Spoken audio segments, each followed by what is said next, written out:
I smell the stench of enmity. I come in peace, in friendship. What is going on, knights, lords, ladies, sorcerers, enchantresses, warlocks, dragon speakers, all the likes, and even my favorite of druids, how dreamy you are, towards the finale of the three-parter of the Merlin Weekly, at the Clinch at almost midnight, U.S. time, December the 11th, 2018, where we are dissecting the episode with all my heart.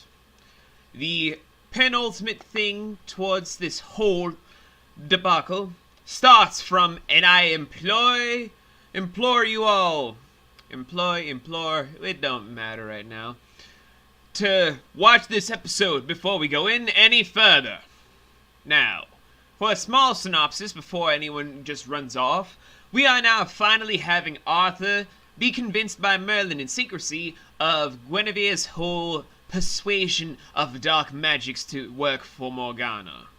As such, hijinks shall ensue, dangers shall be around every corner, and now it's up to Merlin and Arthur to see if they can save the beloved queen / lover of Arthur before it's too late and Camelot is without a queen at all, if it's also without its king. Will anything be prevailed? Will anything be crushed? Let us find out after watching the episode, which I hope you did before seeing this video. Now, if you guys actually did heed my warning to then watch this episode, I must say that this is probably gonna be in my range of one of the top 5 favorite episodes of Merlin Weekly. And I'm gonna keep it short because it's so beautiful, you have to watch it for yourself. As the whole crux of this whole Gwen the Traitor arc going on, this is when we finally have Arthur and Merlin actually be what they should have been from the get-go. Smart and tactical about what is happening with Gwen. Not like when it was, oh, Gwen is suddenly in love with the dead body of Lancelot. Oh god, it's betrayal. Or, oh, Agravain is totally on our side, guys. There's no way this can possibly blow up in our faces. Or, oh, look, man. Somehow we didn't check the room and now Uther is dead. So now magic is completely bullshit. No, they actually try to dissect the problem by having their own spy session upon a spy session. Try to find actual means to get rid of the curse, even having Old Man Merlin appear once, and then a female version of Old Man Merlin, making it a weird thing for people that hate gender-bent stories, appear in this whole story, as well as touching on the Welsh mythology of the Mabinogi. Because I cannot stress this enough, guys. There's a lot of Welsh mythology being thrown around into the old religion for this episode, as well as prior episodes that just showcase how beautiful and egregiously incredible this whole story can be in a fantastic light. I know I said incredible twice, but it's just that good. We have to say it 2 times. And it just became a beautiful story about how far someone will go to save their loved one in a way that you don't see a lot in fiction without it being cheesy.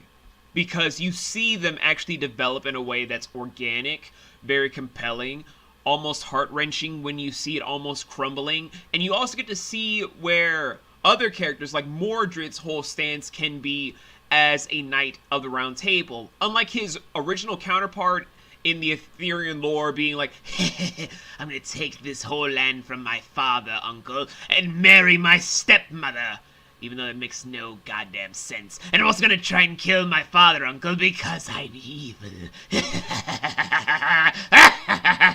No, we get something actually good from this, where he's trying to honestly fight for what is right and what is good so far. Even going against Morgana, who in all rights should be the person he should be aligning with, in contrast to how Arthur's whole hubris won't allow him to see that there is more to light and darkness as a gray spectrum. There is no good or evil with a lot of mediums, just how the individual does things with their actions, which is a downfall that also fell upon Uther. But the whole crux of the story still falls upon how far Arthur will go for Gwen. Now, a lot of people can say a lot of things about other fictional couples, but their whole ideology about how to handle this couple is probably one of the best written organic stories I've ever seen, because we see them develop this well to the point where we actually notice how much Arthur is going to go against his own personal codes to save Gwen.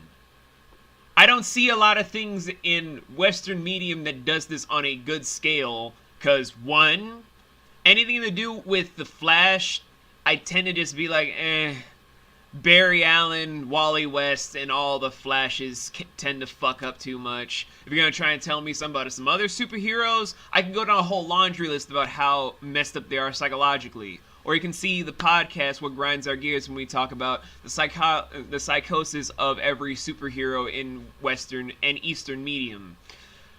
Not to mention, if you were to bring up other characters in medium, such as William and Julia from Murdoch Mysteries, there's a whole cornucopia of stuff that went wrong with their whole relationship that does not seem that fallible to this construct. Even if it's on par with it, it will never touch how beautiful this is, where he broke everything to erase pure destructive chaos that could have destroyed not just hundreds, but potentially thousands.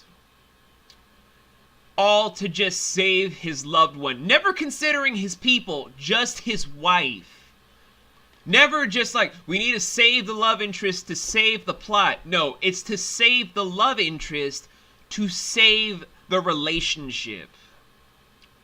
Name a single thing that can top this from how Merlin made this whole beautiful analogy, and I will completely change my opinion in the next video. I will give you guys 2 weeks to prove me wrong over the course of the next couple of reviews, to prove me wrong in the comments. But as it stands, with all my heart, it's probably one of the top 5 best episodes I've ever seen from Merlin in its entirety, and we're not even done. So since you guys have been blessed with these 3 episodes, we're going to come back next week with only 1 episode of episode 10. And I'll see you guys in that beautifulness as we end off on this, as I slap the mic, beautiful moment in the episode that almost made me want to call up the missus and just tell her how much I love her. With all my heart.